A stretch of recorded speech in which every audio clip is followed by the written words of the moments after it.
I have a statistic for you. By the way, did you know that 37.5% of all statistics are made up on the spot? I didn't make this one up.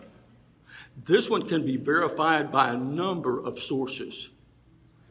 And that is, in our professions, 80% of all who fail on the job fail because of a poor attitude.